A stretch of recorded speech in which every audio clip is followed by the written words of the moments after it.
मुंशी प्रेमचंद्र द्वारा रचित उपन्यास सेवा सदन भाग 29। एक रोज उमानाथ ने कृष्णचंद्र के सहचरों को धमकाकर कहा, अब तुम लोगों को उनके साथ बैठकर चरस पीते देखा तो तुम्हारी कुशल नहीं, एक एक की बुरी तरह खबर लूंगा। उमानाथ का रौब सारे गांव पर छाया हुआ था। वे सबके सब डर गए। दूसरे दिन जब कृष्णचंद्र उनके पास गए तो उन्होंने कहा, महाराज, आप यहाँ ना आया कीजिए, हमें पंडित उमानाथ के कोप में न डालिए। कहीं कोई मामला खड़ा कर दें तो हम बिना मारे ही मर जाएं। कृष्णचंद्र क्रोध में भरे हुए उमानाथ के पास आए और बोले, मालूम होता है तुम्हें मेरा यहाँ रहना अखरने लगा है। उमानाथ बोले, आपका घर है, आप जब तक चाहे रहें, पर मैं यह चाहता हूँ कि नीच आदमियों के साथ बैठकर आप मेरी और अपनी मर्यादा को भंग ना करें। कृष्णचंद्र बोले, तो किसके साथ बैठूं? यहाँ जितने भले आदमी हैं, उनमें कौन मेरे साथ बैठना चाहता है? सबके सब मुझे तुच्छ दृष्टि से देखते हैं, वह मेरे लिए असह्य है। तुम इनमें से किसी को बता सकते हो जो पूर्ण धर्म का अवतार हो? सबके सब दगाबाज, दीन किसानों का रक्त चूसने वाले व्यभिचारी हैं। मैं अपने को उनसे नीच नहीं समझता। मैं अपने किए का फल भोग आया हूँ, वे अभी तक बचे हुए हैं। मुझ में और उनमें केवल इतना ही फर्क है, वह एक पाप को छिपाने के लिए और भी कितने पाप किया करते हैं। इस विचार से वह मुझसे बड़े पातकी हैं। बगुला भक्तों के सामने मैं दीन बनकर नहीं जा सकता। मैं उनके साथ बैठता हूँ जो इस अवस्था में भी मेरा आदर करते हैं, जो अपने को मुझसे श्रेष्ठ नहीं समझते, जो कौवे होकर हंस बनने की चेष्टा नहीं करते। मगर मेरे इस व्यवहार से तुम्हारी इज्जत में बट्टा लगता है तो मैं जबरदस्ती तुम्हारे घर में नहीं रहना चाहता। उमानाथ बोले, मेरा ईश्वर साक्षी है, मैंने इस नियत से उन आदमियों को आपके साथ बैठने से नहीं मना किया था। आप जानते हैं कि मेरा सरकारी अधिकारियों से प्रायः संसर्ग रहता है। आपके इस व्यवहार से मुझे उनके सामने आंखें नीची करनी पड़ती हैं। कृष्णचंद्र बोले, तो तुम उन अधिकारियों से कह दो कि कृष्णचंद्र कितना ही गया गुजरा है तो भी उनसे अच्छा है। मैं भी कभी अधिकारी रहा हूँ और अधिकारियों के समानांतर व्यवहार का कुछ ज्ञान रखता हूँ। वे सब चोर हैं, कमीने, चोर, पापी और अधर्मियों का उपदेश कृष्णचंद्र नहीं लेना चाहता। उमानाथ बोले, आपको अधिकारियों की कोई परवाह ना हो, लेकिन मेरी तो जीविका उन्हीं की कृपा दृष्टि पर निर्भर है। मैं उनकी कैसे उपेक्षा कर सकता हूँ? आपने तो थानेदारी की है, क्या आप नहीं जानते कि यहाँ का थानेदार आपकी निगरानी करता है? वह आपको दुर्जनों के संग देखेगा तो अवश्य इसकी रिपोर्ट करेगा और आपके साथ मेरा भी सर्वनाश हो जाएगा। ये लोग किसके मित्र होते हैं? कृष्णचंद्र बोले, यहाँ का थानेदार कौन है? उमानाथ बोले, सैयद मसूद आलम। कृष्णचंद्र बोले, अच्छा, वही धूर्त सारे जमाने का बेईमान छटा हुआ बदमाश। वह मेरे सामने हेड कांस्टेबल रह चुका है और एक बार मैंने ही उसे जेल जाने से बचाया था। अब कि उसे यहाँ आने दो, ऐसी खबर लूं कि वह भी याद करे। उमानाथ बोले, अगर आपको यह उपद्रव करना है तो कृपा करके मुझे अपने साथ न समेटिए। आपका तो कुछ ना बिगड़ेगा, मैं पिस जाऊंगा। कृष्णचंद्र बोले, इसलिए कि तुम इज्जत वाले हो और मेरा कोई ठिकाना नहीं। मित्र, क्यों मुंह खुलवाते हो? धर्म का स्वांग भरकर क्यों डींग मारते हो? थानेदारों की दलाली करके भी तुम्हें इज्जत का घमंड है? उमानाथ बोले, मैं अधम पापी सही, पर आपके साथ मैंने जो सलूक किए उन्हें देखते हुए आपके मुंह से ये बातें ना निकलनी चाहिए। कृष्णचंद्र बोले, तुमने मेरे साथ वह सलूक किया कि मेरा घर चौपट कर दिया। सलूक का नाम लेते हुए तुम्हें लज्जा नहीं आती? तुम्हारे सलूक का बखान यहाँ अच्छी तरह सुन चुका। तुमने मेरी स्त्री को मारा, मेरी एक लड़की को जाने किस लंपट के गले बांध दिया और दूसरी लड़की से मजदूरिन की तरह काम ले रहे हो।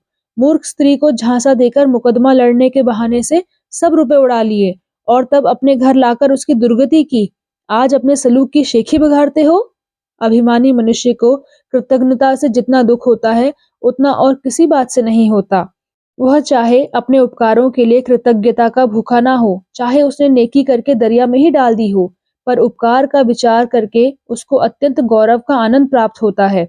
उमानाथ ने सोचा, संसार कितना कुटिल है। मैं इनके लिए महीनों कचहरी दरबार के चक्कर लगाता रहा, वकीलों की कैसी कैसी खुशामद की, कर्मचारियों के कैसे कैसे नखरे सहे, निज का सैकड़ों रुपया फूंक दिया। उसका यह यश मिल रहा है। 3-3 प्राणियों का बरसों पालन पोषण किया। सुमन के विवाह के लिए महीनों खाक छानी और शांता के विवाह के लिए महीनों से घर घाट एक किए हूँ। दौड़ते दौड़ते पैरों में छाले पड़ गए, रुपए पैसे की चिंता में शरीर घुल गया और उसका यह फल? हाँ, कुटिल संसार। यहाँ भलाई करने में भी धब्बा लग जाता है।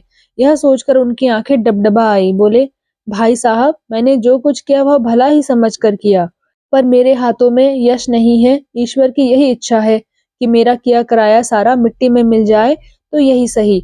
मैंने आपका सर्वस्व लूट लिया, खा पी डाला, अब जो सजा चाहे दीजिए, मैं क्या कहूँ। उमानाथ यह कहना चाहते थे कि अब तो जो हो गया वह हो गया, अब मेरा पिंड छोड़ो, शांता के विवाह का प्रबंध करो, पर डरे कि इस समय क्रोध में कहीं यह सचमुच शांता को लेकर चले ना जाएं, इसलिए गम खा जाना ही उचित समझा। निर्बल क्रोध उदार हृदय में करुणा का भाव उत्पन्न कर देता है।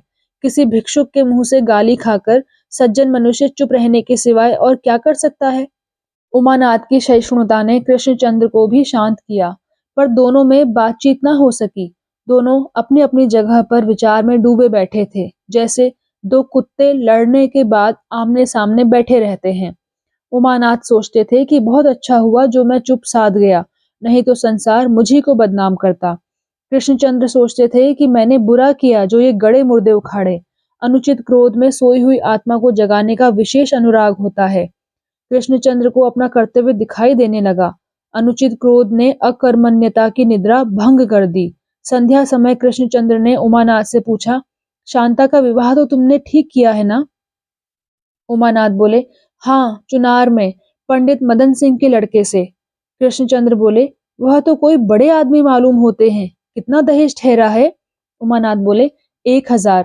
कृष्णचंद्र बोले, इतना ही और ऊपर से लगेगा? उमा बोले, हाँ, और क्या। कृष्णचंद्र स्तब्ध हो गए। पूछा, रुपयों का प्रबंध कैसे होगा? उमानाथ बोले, ईश्वर किसी तरह पार लगाएंगे ही। 1000 मेरे पास हैं, केवल 1000 की और चिंता है। कृष्णचंद्र ने अत्यंत ग्लानिपूर्वक कहा, मेरी दशा तो तुम देख ही रहे हो। इतना कहते कहते उनकी आंखों से आंसू टपक पड़े। उमा बोले, आप निश्चिंत रहिए, मैं सब कुछ कर लूंगा। कृष्णचंद्र बोले, परमात्मा तुम्हें इसका शुभ फल देंगे। भैया, मुझसे जो अभिनय हुई है उसका तुम बुरा ना मानना। अभी मैं आपे में नहीं हूँ। इस कठिन यंत्रणा ने मुझे पागल कर दिया है। उसने मेरी आत्मा को पीस डाला है। मैं आत्महीन मनुष्य हूँ। उस नरक में पड़कर यदि देवता भी राक्षस हो जाएं तो आश्चर्य नहीं। मुझ में इतनी सामर्थ्य कहाँ थी कि मैं इतने भारी बोझ को संभालता। तुमने मुझे उबार दिया, मेरी नाव पार लगा दी। यह शोभा नहीं देता कि तुम्हारे ऊपर इतने बड़े कार्य का भार रखकर मैं आलसी बना बैठा रहूं। मुझे भी आज्ञा दो कि कहीं चलकर 4 पैसे कमाने का उपाय करूं। मैं कल बनारस जाऊंगा। यो मेरे पहले के जान पहचान के तो कई आदमी हैं, पर उनके यहाँ नहीं ठहरना चाहता। सुमन का घर किस मोहल्ले में है? उमानाथ का मुख पीला पड़ गया। बोले, विवाह तक तो आप यहीं रहिए, फिर जहां इच्छा हो जाइएगा। कृष्णचंद्र बोले, नहीं, कल मुझे जाने दो। विवाह से 1 सप्ताह पहले आ जाऊंगा। 2-4 दिन सुमन के यहाँ ठहरकर कोई नौकरी ढूंढ लूंगा। किस मोहल्ले में रहती है? रात को भोजन के साथ कृष्णचंद्र ने शांता से सुमन का पता पूछा। शांता उमानाथ के संकेतों को न देख सकी। उसने सुमन का पूरा पता बता दिया।